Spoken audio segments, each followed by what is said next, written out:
Saya pernah lihat di TikTok, suaminya pulang marah, akhirnya menghancurkan rumah yang dia bangun. Uang dari luar negeri, istrinya bangun rumah di rumah. Kenapa? Karena sampai rumah, istrinya hamil lagi. Padahal sudah 3 tahun tidak ketemu dengan suami. Kan ya langka, masa ana wong wedok meteng dewek. Mesti diuntal codok.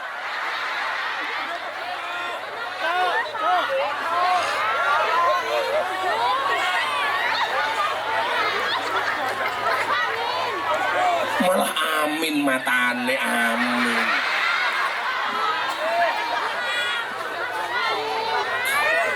Masuk angin. Masuk angin kok dadine anak. Itu bukan masuk angin, masuk titit. Assalamualaikum warahmatullahi wabarakatuh.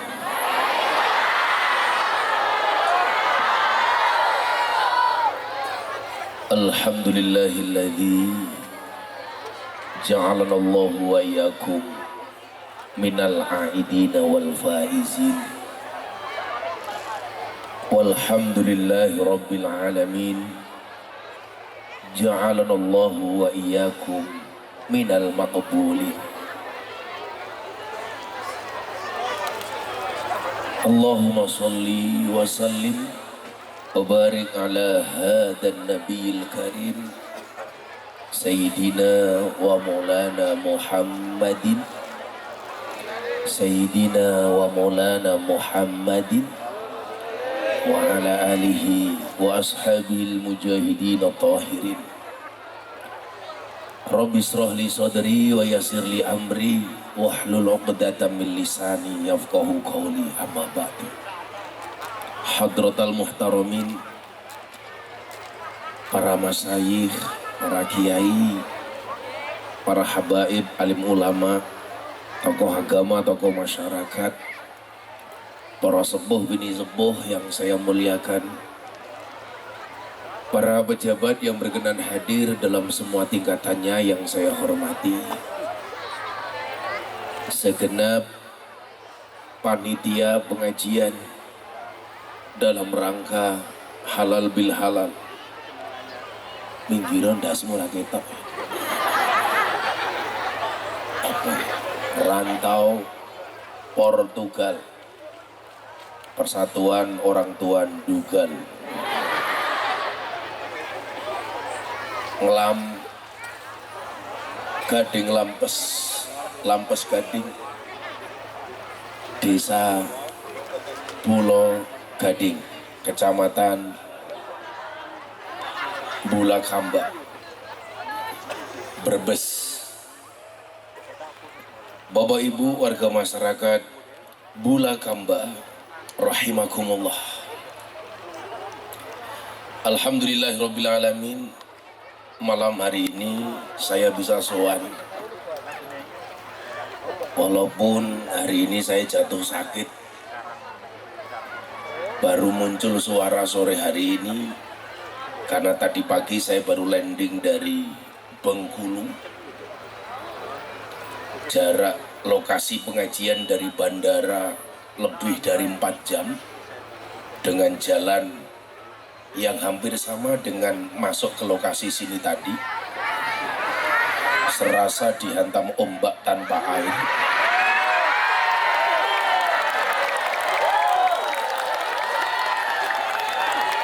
Karena begitu banyaknya lubang yang ada di jalan.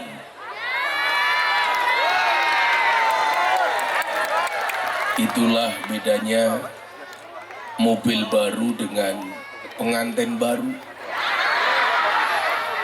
Kalau mobil baru ada lubang dihindari, kalau pengantin baru ada lubang justru yang dicari.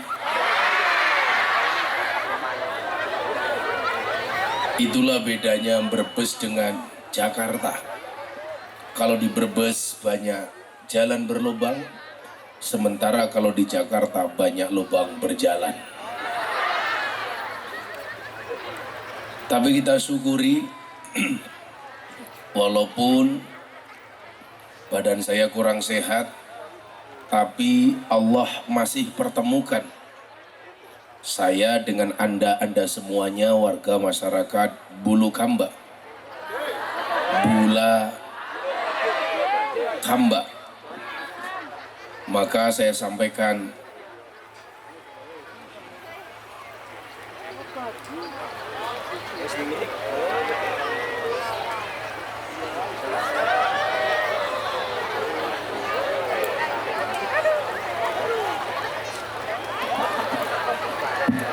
cek. Inilah ujian orang ngaji sudah sakit, sonnya bosok. Tapi kita syukuri malam hari ini, apapun keadaannya, biqauli alhamdulillahi rabbil alamin, saya bisa sowan Bapak Ibu. Maka saya sampaikan,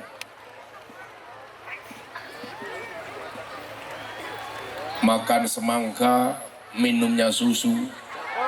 Orang Bulu Kamba, I love you. Walaupun tadi saya gagal paham, saya masuk panggung, ada cangkir isinya kopi tanpa air.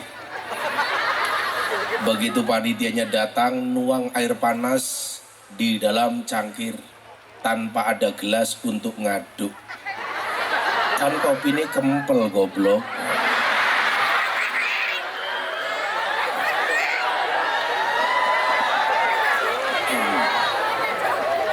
Ini kalau saya lihat kopi di sini, ibu-ibu di sana, ini namanya kopi susu.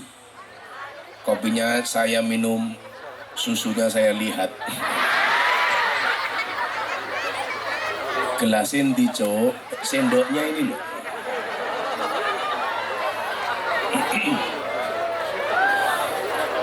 Ibu bapak yang saya muliakan, saya dengar acara malam hari ini adalah atas inisiatif dan dukungan dari teman-teman perantau yang tergabung dalam Portugal gitu Pak.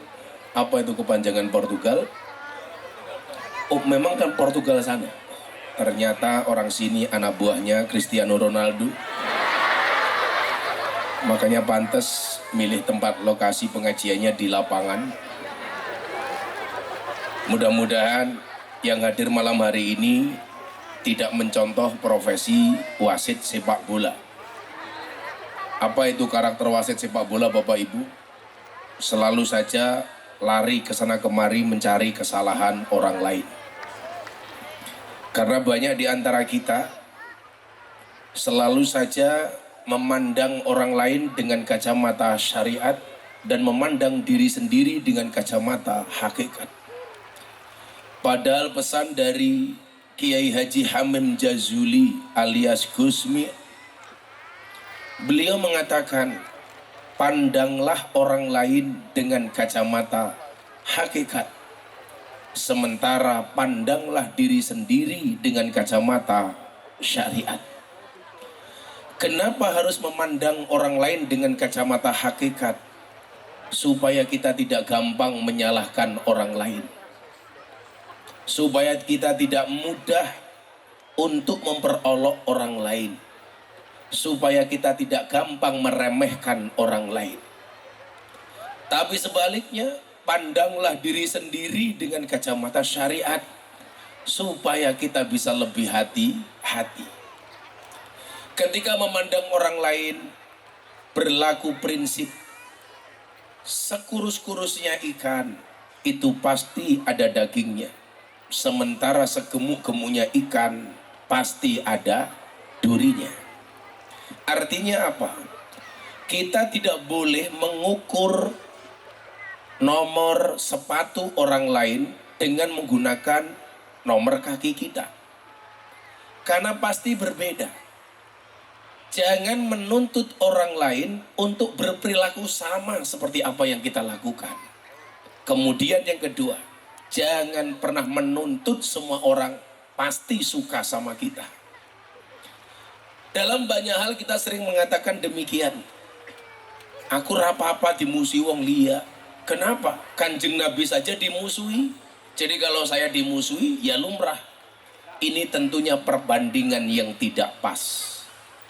Perbandingan yang tidak pasnya di mana?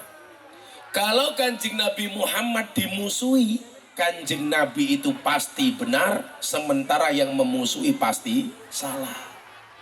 Tapi kalau kita dimusuhi oleh orang, bisa jadi kita benar, orang lain salah, atau sebaliknya, kita yang salah, orang lain yang benar.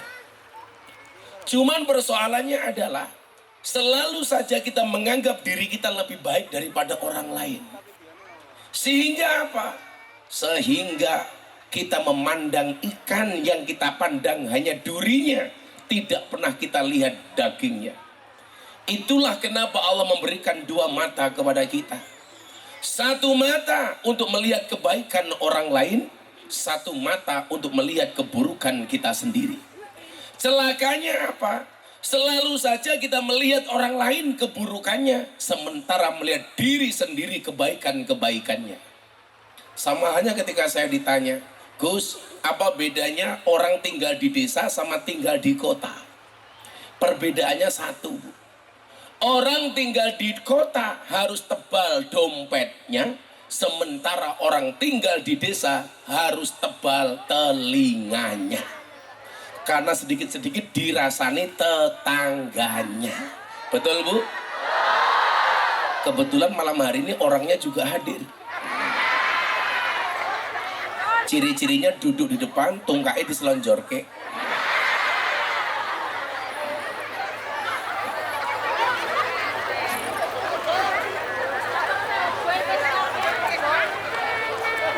Ibu bapak rahimakumullah.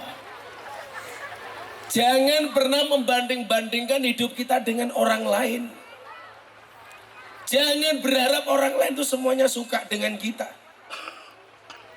Bahasa saya apa? Kita tidak bisa ngatur ombak, tetapi kita bisa belajar berselancar. Kita tidak bisa ngatur omongan orang lain kepada kita, tetapi kita bisa ngatur bagaimana menghadapi omongan orang lain kepada kita. Saya tidak bisa ngatur panitia untuk cari sendok, makanya saya udah sendiri. Baru datang. Sudah, tangan kamu bau.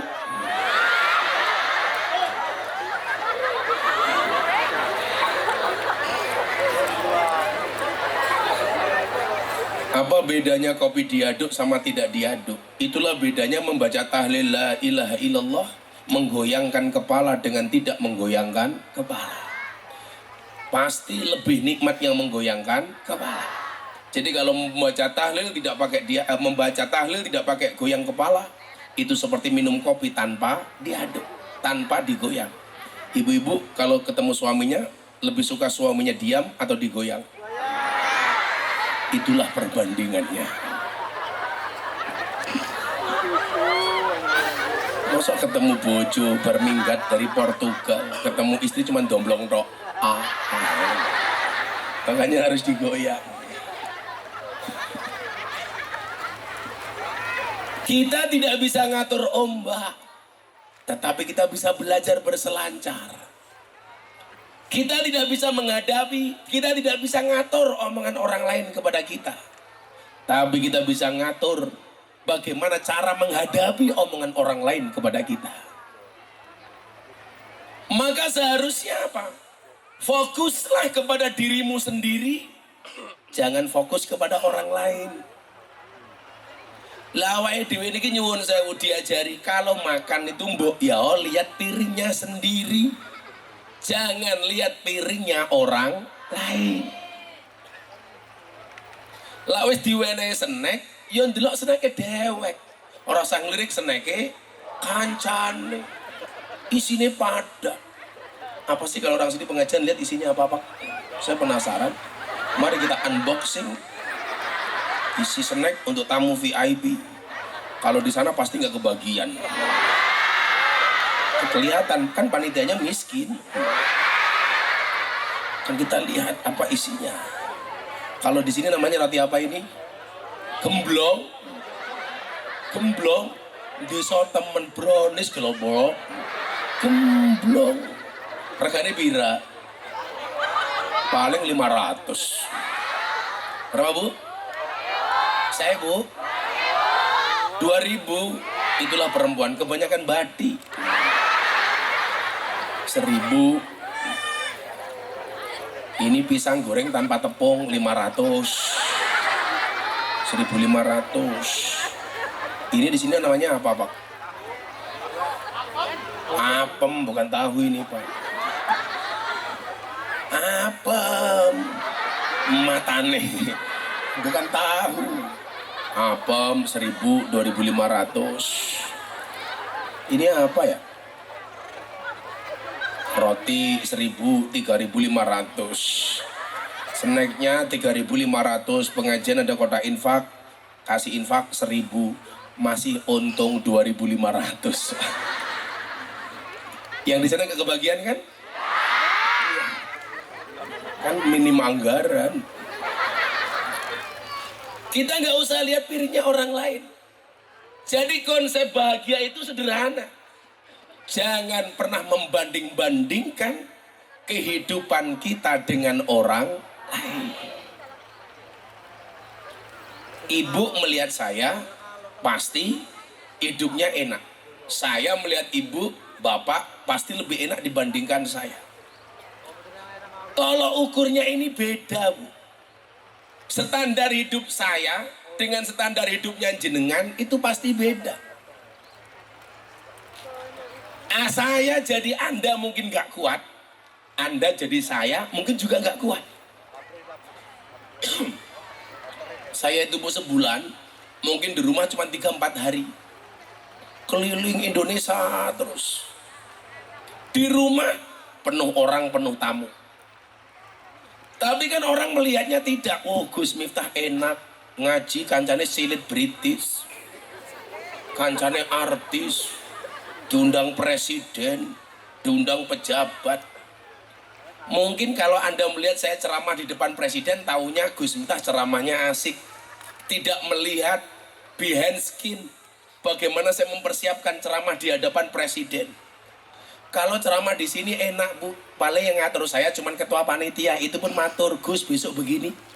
Kalau ceramah di hadapan presiden, Bu, aturannya banyak, dari protokoler, dari pas pampres, nanti ada permintaan begini, macam-macam. Yang nggak ada permintaan, panitianya cuma di sini, karena tahu anggarannya pas-pasan, makanya nggak berani ngatur.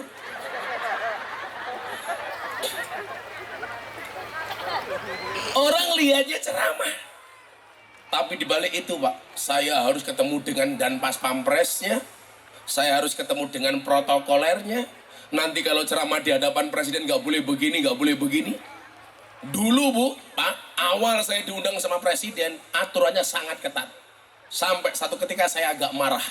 Saya mau ceramah, didatangi sama protokol lebih dari 3 kali. Gus, nggak boleh begini, nggak boleh begini, nggak boleh begini. Sudah saya diam, oke. Datang lagi, Gus, nanti ceramah di hadapan presiden nggak boleh begini, nggak boleh begini. Sampai 3 kali. Yang keempat kalinya orangnya datang lagi. Langsung saya bilang, Mas, nggak usah kebanyakan ngomong. Anda nggak usah ngatur-ngatur saya lagi. Kalau memang Anda yang lebih pinter dibandingkan saya, yang ceramah Anda bukan saya. Cangkeme cerewet bae, ra bilang. Meneng Pak. Mau ceramah dikondan-kandani, kondan-kandan, kan mau medasi inyong. Toh saya tahu Mas, saya ceramah di hadapan siapa? Saya bisa membedakan ceramah di hadapan presiden sama di hadapan petani. Saya bisa membedakan ceramah di hadapan pejabat sama di kalangan rakyat. Saya bisa membedakan ceramah di hadapan orang baik dan di hadapan para telembuk rahimakumullah.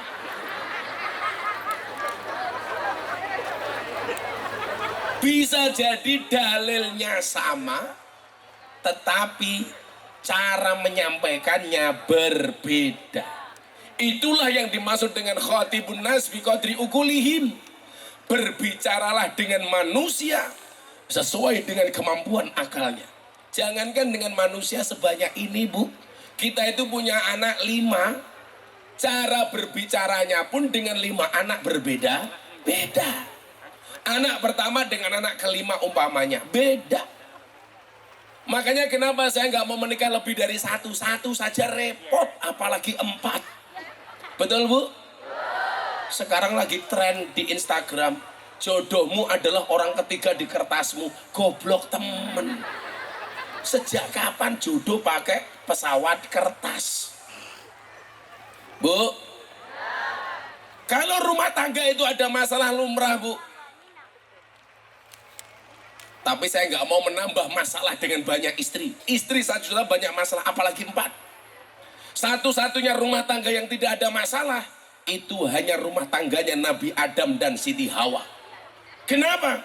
Karena Siti Hawa saat itu belum punya mertua dan adik ipar. Karena biasanya yang bikin masalah antara anak mantu dengan mertua dan adik ipar. Yang pertama. Kenapa keluarga Nabi Adam dan Siti Hawa nggak ada masalah? Alasan keduanya adalah karena Siti Hawa belum mengenal uang belanja. Makanya nggak ada masalah Pak. Nggak kenal uang belanja Pak. Kenapa orang Bulakamba ini harus sampai pergi ke Portugal? Ya karena istri sudah mulai kenal uang belanja. Padahal kehormatan suami itu harus bekerja. Kenapa? Karena suami itu tulang punggung, bukan tulang tulung. Bu, lebih senang melihat suami bekerja apa nganggur? Kehormatan seorang laki-laki itu bekerja Mas. Maka ini yang jomblo-jomblo kamu santai saja. Jomblo itu free hatin.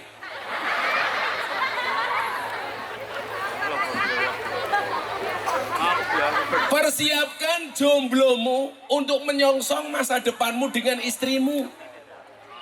Nikah jangan asal-asalan. Betul Bu?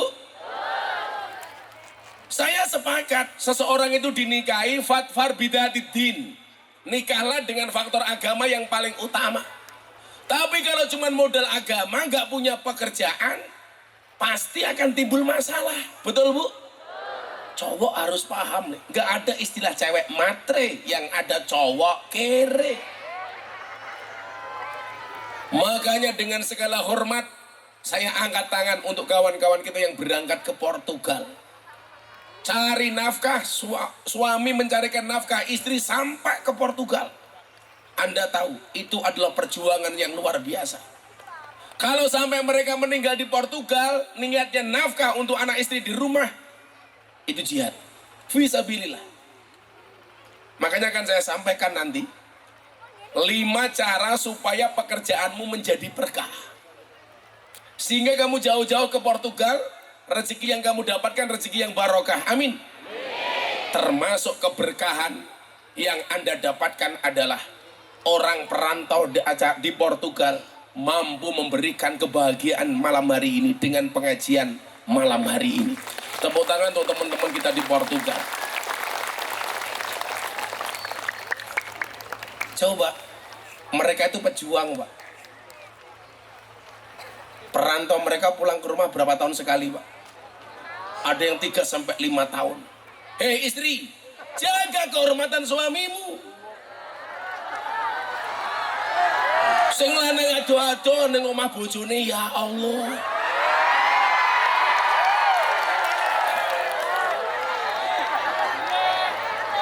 Suaminya tidak di rumah cari nafkah untuk istri dan anak. Istrinya di rumah malah nyanyi-nyanyi. Minggir, ojo nengah-nengah, mampir-mampir, bojoku rane ngomah. Pak Lurah lewat, oke. Diki ya Lurah.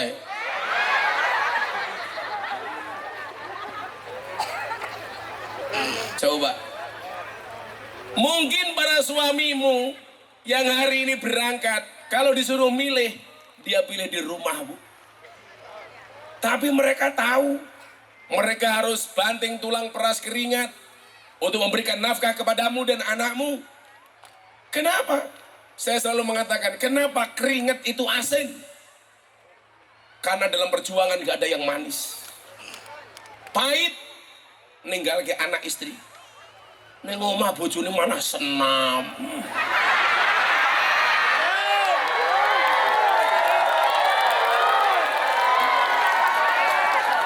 tekah ya. Ya melu guyu. Biasanya jilbabe pink.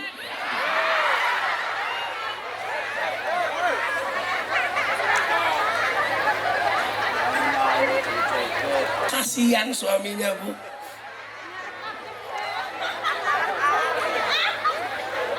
Saya pernah lihat di TikTok, suaminya pulang marah, akhirnya menghancurkan rumah yang dia bangun. Uang dari luar negeri, istrinya bangun rumah di rumah. Kenapa? Karena sampai rumah, istrinya hamil lagi. Padahal sudah 3 tahun tidak ketemu dengan suami. Kan ya langka, masa ana wong wedok meteng dewek. Mesti diuntal codok.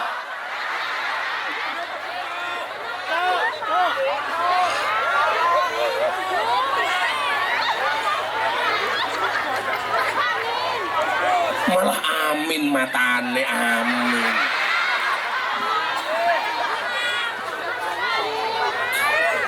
Masuk angin. Masuk angin kok dadine anak.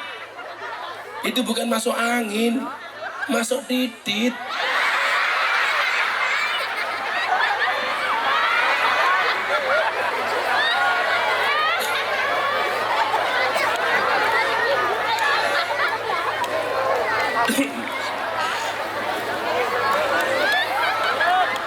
Sallu ala Nabi Muhammad.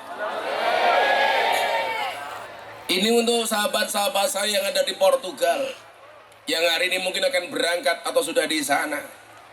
Ada 5 hal yang menjadikan pekerjaan Anda menjadi lebih baik atau barokah. Apa 5 hal itu? Sebelum saya sampaikan, apa sih makna barokah? Barokah itu maknanya adalah ziyadatul khair, bertambahnya nilai kebaikan. Jadi kalau kamu punya pekerjaan, ada hasilnya, ada gajinya, ada rezekinya, rezekimu memberikan nilai tambah kebaikan. Entah kebaikan untuk diri, jangan-jangan mic-nya mati karena rezekinya tidak berkah.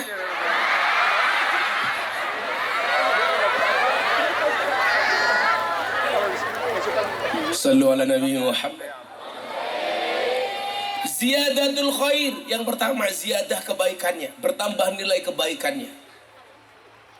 Kalau ada orang punya gaji, dengan gaji yang dia dapatkan, ada kebaikan-kebaikan untuk dirinya, untuk istrinya, untuk anaknya, untuk masyarakatnya. Semakin tambah uangnya, semakin tambah gajinya, semakin tambah nilai kebaikannya. Itu adalah tanda-tanda rezekimu barokah. Saya yakin malam hari ini mereka yang bekerja di sana saling support, saling sumbang urunan untuk bisa terwujudnya acara malam hari ini, betul? Maka saya berdoa kepada Allah, ini adalah tanda-tanda keberkahannya, amin. Kemudian yang kedua adalah ziyadatul mahabbah, tambah rasa cintanya. Suami istri, suaminya jauh ada di Portugal, istrinya ada di Brebes, gaji dikirimkan, semakin hari rasa rindunya semakin bertambah, rasa cintanya semakin meningkat. Itu yang dimaksud dengan ziyadatul mahabbah, tambah rasa cintanya. Sehingga apa? Karena ziyadatul mahabbah, tambah rasa cinta, suami tahu bagaimana menjaga kehormatan seorang istri. Maka Nabi mengatakan dalam kitab Akhlakun Nisa, siapa itu perempuan yang solehah? Salah satunya adalah ketika seorang suami pergi, sang istri mampu menjaga kehormatan diri dan harta benda yang ditinggalkan oleh suaminya. Dia tahu suaminya peras keringat banting tulang, yang di rumah menjaga kehormatannya. Maka ibu-ibu harus jaga dengan tegas. Tidak ada seorang pun yang boleh menyentuh saya kecuali suami saya. Orang kok malah mau pamer-pamer ke Tanjung Perak praune kobong, monggo binara omah kula nembe kosong. Hati-hati. Saya mau cerita ibu bapak, sebelum saya lanjutkan 5 kunci berkah. Di zaman Nabi, Nabi pernah mengatakan, ada seorang perempuan, termasuk perempuan yang masuk surga pertama kali. Siapa namanya? Ummu Mutiyah. Ini orang tinggalnya di tengah padang pasir. Siti Fatimah termasuk 4 pemuka, 4 wanita utama yang masuk surga. Penasaran dengan siapa Ummu Mutiyah ini. Akhirnya Siti Fatimah bergegas mencari rumahnya Ummu Mutiyah. Dicari, ternyata rumahnya tidak di Bulakamba, tapi di tengah padang pasir. Dia datang silaturahmi ke rumah Ummu Mutiyah. Diketoklah pintu rumahnya. Assalamualaikum, waalaikumsalam. Man fil bab, siapa di pintu? Ana Fatimah binti Rasulullah sallallahu alaihi wasallam. Saya Fatimah, anaknya Rasul. Ditanya sama Ummu Mutiyah, apa keperluan wahai Fatimah? Saya pengen bersilaturahmi kepada Anda. Apa jawaban Ummu Mutiyah? Mohon maaf Fatimah, hari ini saya belum bisa menerima Anda. Kenapa? Saya belum minta izin kepada suami saya untuk menerima tamu hari ini. Silahkan datang keesokan harinya, saya akan terlebih dahulu minta izin kepada suami saya. Fatimah pulang, tidak diterima oleh Ummu Mutiyah. Keesokan harinya Fatimah datang dengan membawa anaknya Sayyidina Hasan yang masih kecil. Datang, siapa di pintu? Saya Fatimah dengan anak saya Hasan. Mohon maaf Fatimah, Anda silahkan masuk, Hasan jangan masuk. Kalau Hasan pengen masuk, mohon maaf, saya harus minta izin kepada suami saya. Kedua kalinya Fatimah gagal untuk masuk ke rumahnya Ummu Mutiyah. Hari ketiga Fatimah datang mengajak Hasan dan Husain. Assalamualaikum, waalaikumsalam. Siapa di pintu? Aku Fatimah dengan kedua anakku Hasan dan Husain. Dijawab oleh Ummu Mutiyah, sorry Fatimah, hari ini aku hanya minta izin kepada suamiku untuk menerimamu Fatimah dengan anakmu si Hasan, tidak dengan si Husain. Kalau mau masuk semua, silakan kamu besok datang ketiga kalinya, kesekian kalinya. Baru yang keempat kalinya, Sayyidatina Fatimah, Sayyidina Hasan, Husain diterima oleh Ummu Mutiyah. Dilihat Bu, apa hebatnya Ummu Mutiyah. Selain dia minta izin kepada suaminya kalau nerima tamu, dilihat sepanjang hari ibadahnya biasa-biasa saja. Sampai siang harinya Ummu Mutiyah masak, suaminya ditunggu pulang. Ummu Mutiyah masak, hidangan ditaruh di atas meja. Selain hidangan makanan di atas meja, Ummu Mutiyah menempatkan handuk dan cambuk di atas meja makan. Fatimah mulai mikir, ini kenapa di atas meja makan ada makanan, ada handuk, ada cambuk? Ditanyalah Ummu Mutiyah oleh Siti Fatimah, wahai Ummu Mutiyah, kenapa di atas meja makan selain makanan dan minuman ada handuk dan cambuk? Dijawab oleh Ummu Mutiyah, wahai Fatimah, kenapa saya taruh handuk? Handuk itu saya persiapkan untuk suamiku. Ketika suamiku pulang berkeringat, maka handuk itu aku jadikan alat untuk ngelap keringatnya, untuk membersihkan keringatnya. Maka ibu-ibu mohon maaf, kalau suaminya pulang macul, carikan handuk, bila perlu serbet, dirapi raine kayak gini. Pak, ini raimu. Iya.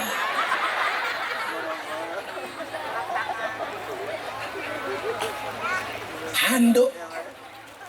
Yang membuat Fatimah penasaran, lah itu cambuk untuk apa wahai Ummu Mutiyah?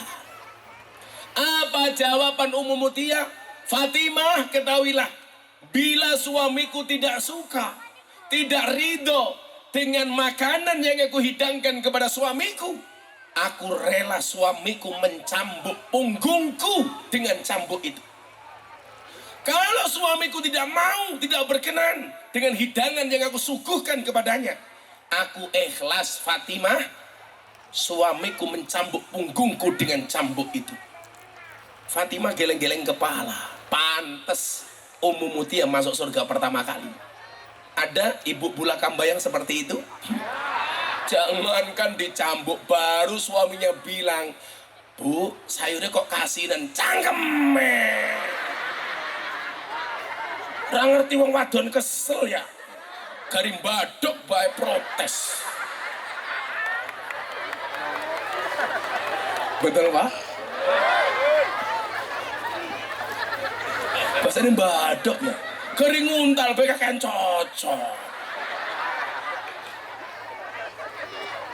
Bu, tapi mohon maaf, cerita ini yang membaca harus ibu, bukan bapak. Kalau yang membaca dan memahami bapak, ini bahaya. Siapkan cambuk, bahaya. Itu adalah bahasa rendah hati dan tawaduknya seorang istri. Jangan dipahami oleh laki-laki. Bagaimana laki-laki memahaminya? Cari hadis yang lain. Contoh, Kanjeng Nabi tidak pernah menghina masakan dan hidangan dari istrinya. Itu yang membaca laki-laki. Saya tuh alhamdulillah Bu, nikah 18-19 tahun. Saya nggak pernah berani komentar kalau masakan istri saya itu tidak berkenan. Mendingan saya diem, ditanya pun saya banyak bohongnya. Santai saja Mas, umpamane kamu makan sayur, sayurnya kasinan, ditanya sama istri, Mas pripun sayure? Istimewa dek, ambil sedikit sudah kerasa. Asik. Jangan bilang sayurnya kasinan kakek nupil.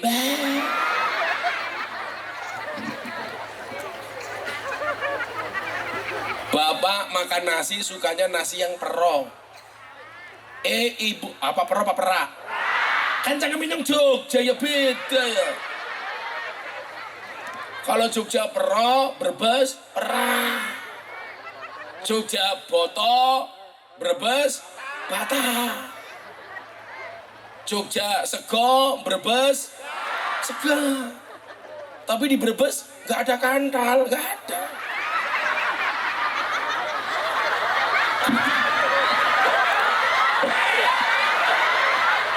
Mancing-mancing bahaya.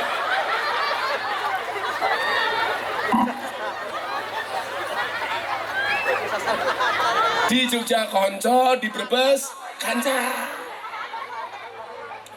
Di Jogja kondo, di Brebes kanda.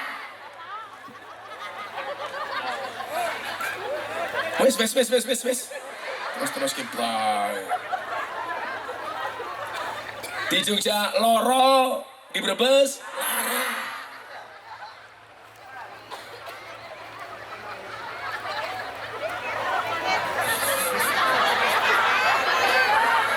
Bapak sukanya nasi yang perak.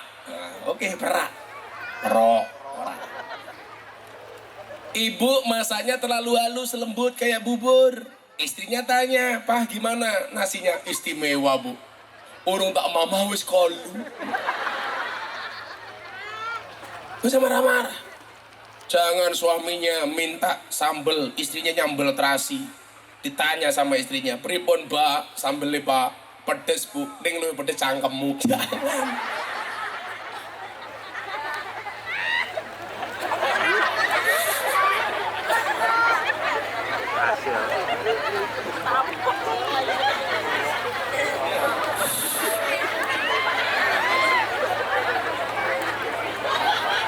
Wes, cangkemmu ya.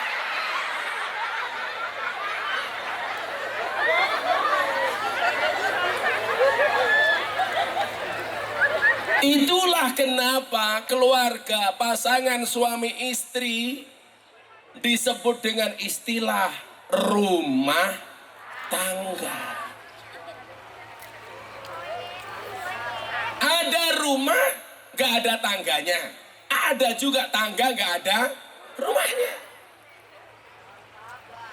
Lah rumah suami istri itu pasangan komplit.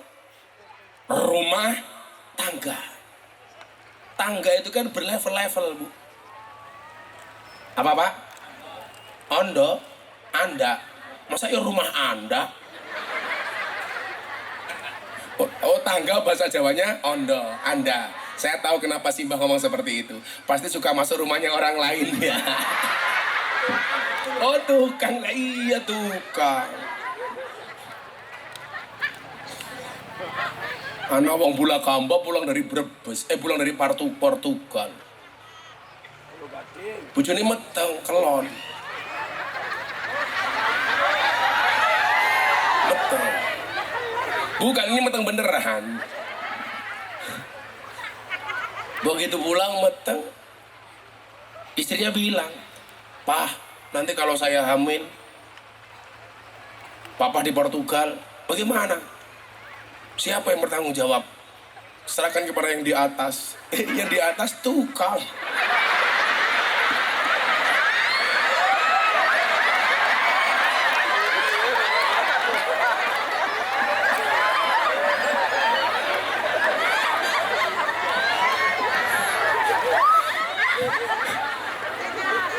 Sing ning dhuwur jawab, "Inyonge ra urun kon tanggung jawab."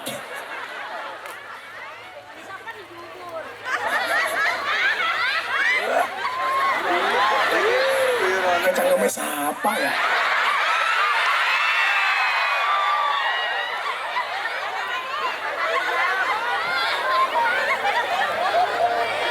Kamu tahu bedanya jeruk sama kamu? Jeruk mengandung vitamin C, kamu mengandung anaknya tukang.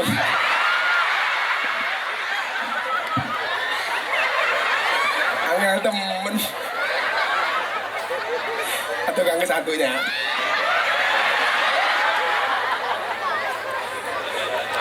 Pinter temen tukangnya nangkap. Kayaknya mantan copet ya.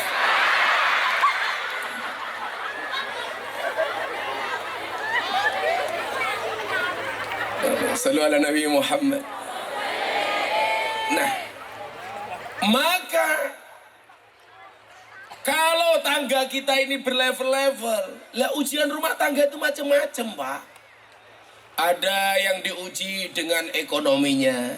Makanya kenapa suaminya harus pergi ke Portugal? Ya karena mungkin ada banyak ujian ekonomi. Dan mohon maaf loh, ketika mereka cari nafkah kok mati-matinya sahid loh. Artinya apa? Yang di rumah juga harus mendoakan suaminya. Untuk suamiku yang ada di Portugal, Al-Fatihah, pegang tasbih di sholawati. Sehingga apa? Ada silaturahmi, ada silatul qulub. Bedanya di mana? Silaturahmi harus bertatap muka. Silatul qulub cukup dengan kirim doa. Kalau silaturahmi, saya ketemu Anda secara langsung bertatap muka, ini namanya silaturahmi atau silaturahim. Suamimu yang ada di Portugal kamu kirimi Fatihah, itu namanya silatul qulub. Nah, rezeki itu Bu, wasilahnya ada dua. Rezeki yang kelihatan diperoleh dari kerja. Rezeki yang tidak kelihatan diperoleh dari doa. Maka kamu bisa membantu suamimu yang ada di Portugal dengan doa. Ya Allah, jaga suami saya di sana ya Allah. Lindungi dia ya Allah. Jagalah matanya dari para codot rahimakumullah ya Allah. Dikirimi Fatihah dari sini. Kalau kita kirim uang dari Portugal ke Brebes, Pak, bisa jadi mandek di jalan, salah alamat, tidak sampai. Tapi kalau Anda baca doa, pasti sampai. Kalau Anda kirim foto, jarang sampai. Di foto nggak pernah dikirim. Nah ini orangnya, foto baik.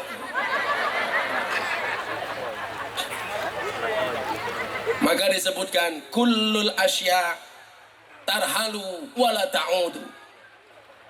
Kullul asya yarhalu wala ya'udu. Segala sesuatu itu yang pergi tidak pernah kembali. Illa doa, kecuali doa. Yarhalu birroja, dia pergi membawa harapan. Wa ya'udu bil ata, dan dia kembali dengan membawa pemberian.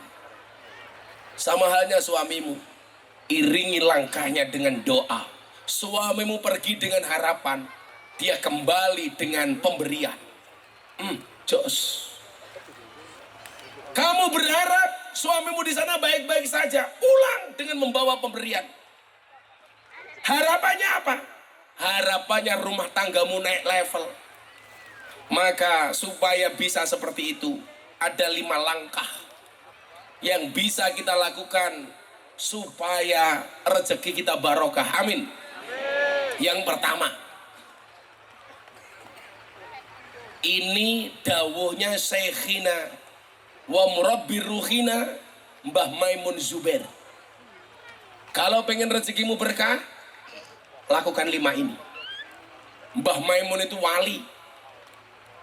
Kewaliannya tidak hanya diakui di Indonesia tapi di dunia. Sampai beliau ditakdirkan di satu pemakaman dengan Siti Khadijah di Maklah, di Mekah. Satu di antara 2 tempat yang tidak akan pernah dijajah oleh Dajjal. Artinya apa? Beliau jaminannya adalah surga. Makanya kenapa saya mengutip kalimat beliau. Maka Pak Tukang, kalau nukang, wudu dulu. Sehingga kalau kamu nukang mati kesetrum listrik, matinya dalam keadaan berwudu. Umpaman. Tapi saya lihat saya sakit, Pak Tukang sehat. Tapi ingat Pak Tukang, Pak siapa namanya? Sumitro. Ini yang viral di TikTok. Toh ganjel toh. Lah ini orangnya.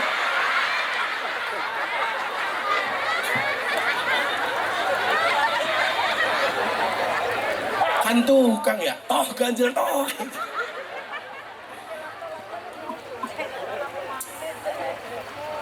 Walaupun saya sakit, Pak Sumito sehat. Ingat Pak Sumito, mati syaratnya tidak harus sakit.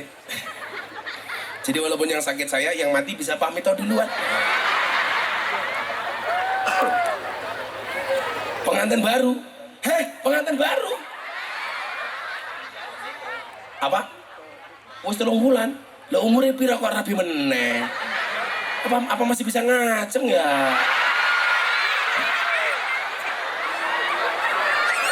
Masih bisa. Keren temen Sumito ya. Oh duda, Pak Kiai, Masya Allah, Sumito bojone anyar. Istrinya umurnya pira, bojone?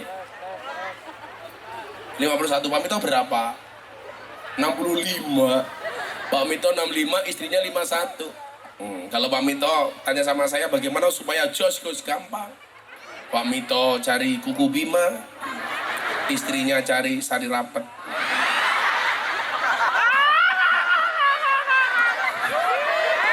Delalah medium, bek mati lampu. Kewalik. Sumito ngombe sari rapet, bojone ngombe kuku bima.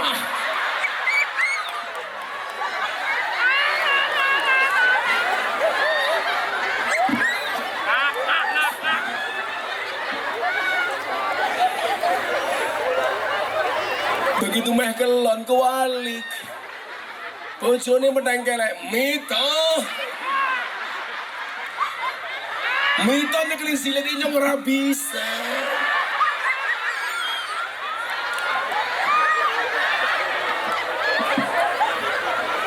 I love you full, Mbak Mito. Mbak Mito dimana duit ya? Tak kasih uang, kan pengantin baru, tak sumbang.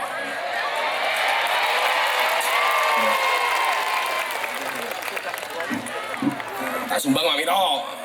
Biasanya orang sini kalau ada orang nikah sumbangannya pira? 50.000. Hah? 1 juta? Wah. Kalau semuanya dia 1 juta ya ora mungkin. 100 ya tak kasih 200. Ya Mbak Mita, sumbang berapa pamrene ya? Jangan lupa ya beli kuku bima.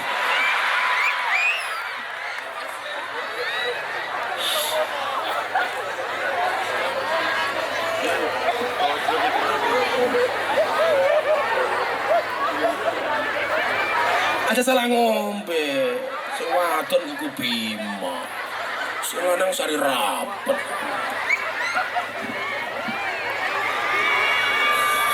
Tapi keren ya, 65 masih nikah loh mas. Banser kamu kalah ser.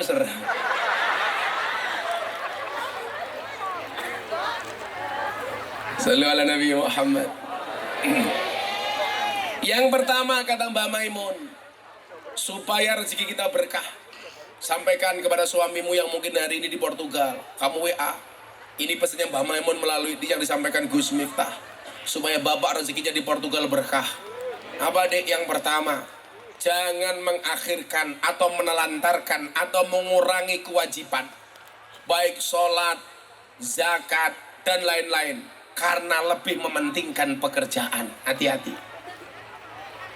Banyak orang yang meninggalkan sholat gara-gara apa? Lebih mementingkan pekerjaan. Tapi di laut susah, Gus, bagaimana? Islam punya mekanisme, ada mekanisme fikih, bisa diatur.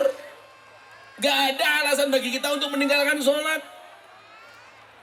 Bisa dijamak, ada mekanisme qasar. Saya sering mengatakan apa? Kamu boleh kehilangan pekerjaan untuk Allah, jangan pernah kehilangan Allah untuk pekerjaan.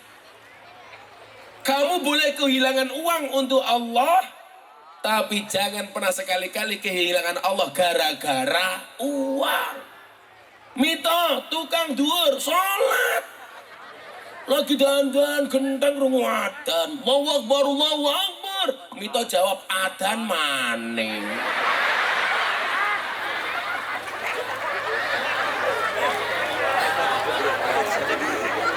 Omahe bae pinggir masjid, adan ora krungu.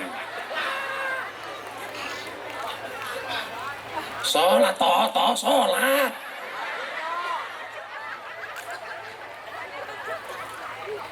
Ternyata ini yang lagi viral. Ganjil, toh. Ganjil toh.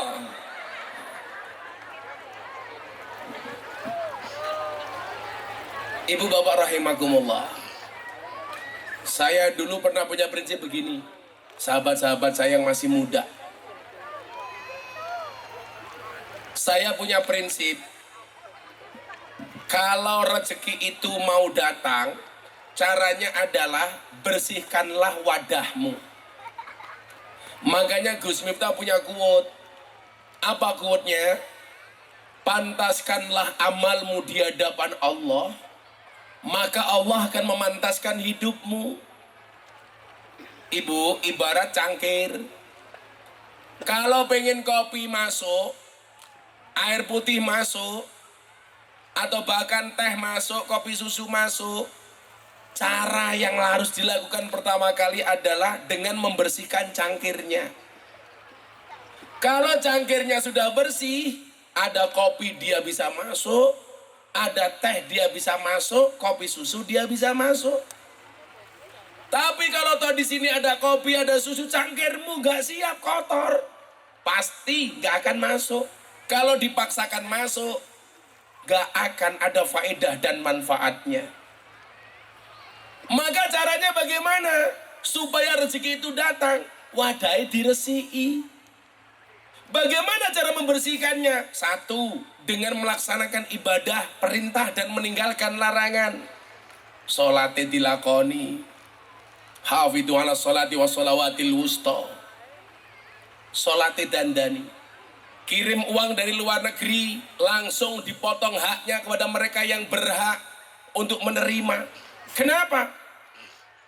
Karena sebagian rizki yang kamu mereka itu adalah ada hak orang lain. Bukan milikmu mutlak. Kebanyakan dari kita kalau punya uang, itu seperti petinju. Gegem kayak kie. Harusnya kalau punya uang, jadilah seperti pesilat, dibuka. Nyoh. Malah gegem kayak kie. Kita disindir oleh Allah. Kenapa bayi lahir dalam keadaan tangan menggenggam, orang mati tangannya membuka? Bu, bayi itu ketika lahir, tangannya gegem apa membuka? Gegem. Kenapa tangannya gegem tidak membuka? Kalau membuka, rusak dalane.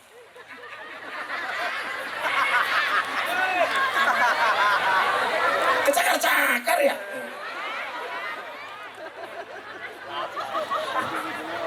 Maksudnya bukan itu. Kenapa bayi lahir ke dunia tangannya semuanya menggenggam? Ini sindiran dari Allah. Seolah-olah orang hidup itu pengen menggenggam dunia seisinya.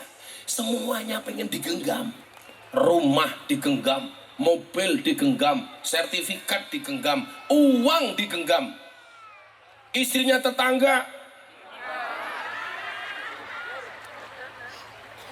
Semuanya pengen digenggam. Tapi kita diingatkan, sekuat-kuatnya kamu menggenggam harta dunia, begitu mati semuanya akan kamu lepas. Makanya semua orang mati tangannya mesti begar. Gak ada orang mati tangannya menggenggam, kecuali petinju di atas ring. Semuanya begini Pak.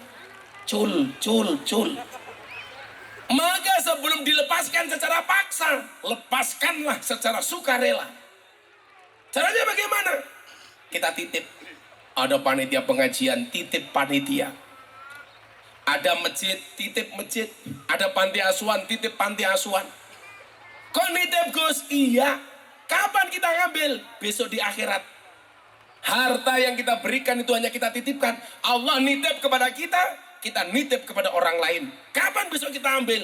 Besok di akhirat. Begitu kamu dihisap oleh Tuhanmu, kamu akan mendapatkan titipan pahala. Masjid akan mengatakan, hei Mito, terima kasih. 200.000.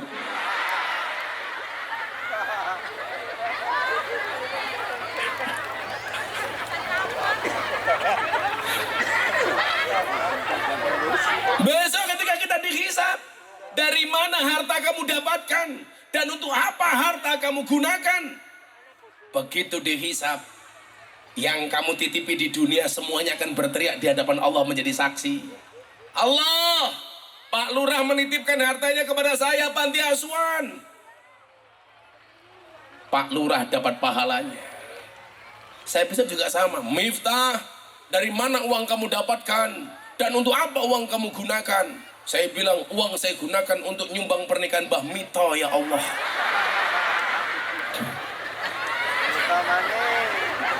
Pira 200.000. Sang Mbah Mito jawab, Sidik temen cangkem.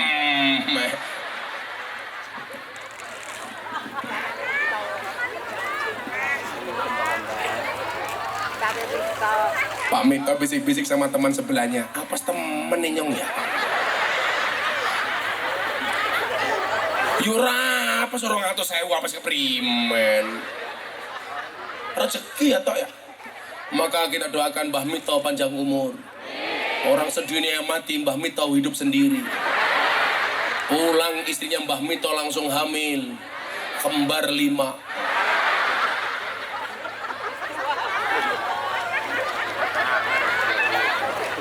Wa mimma razaqnahum yunfiqun.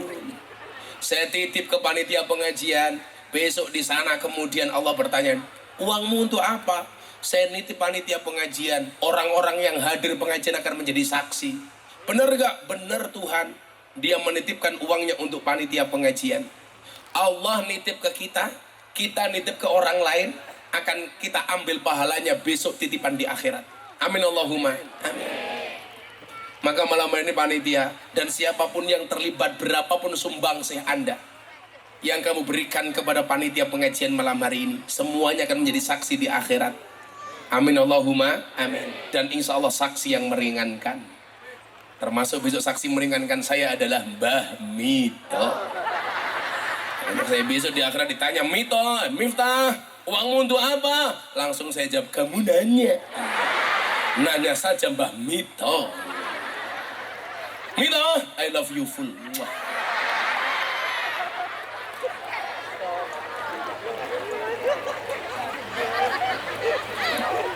Orang sakit kok masih gagah ya.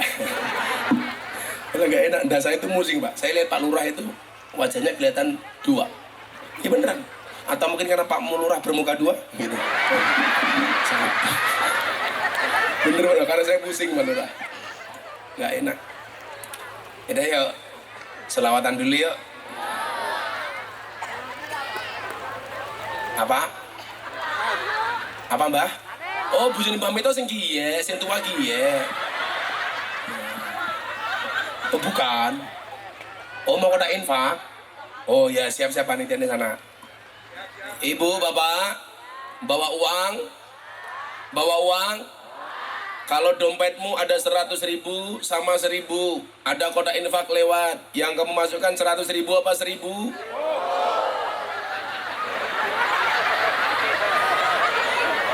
Keprimen yang bula kamba. Deleng kunyuk, sangone 100.000. Deleng kiai infake 1.000. Larang kiai apa kunyuk? Anda lebih menghargai kiai apa kunyuk? Siapa yang bilang kunyuk?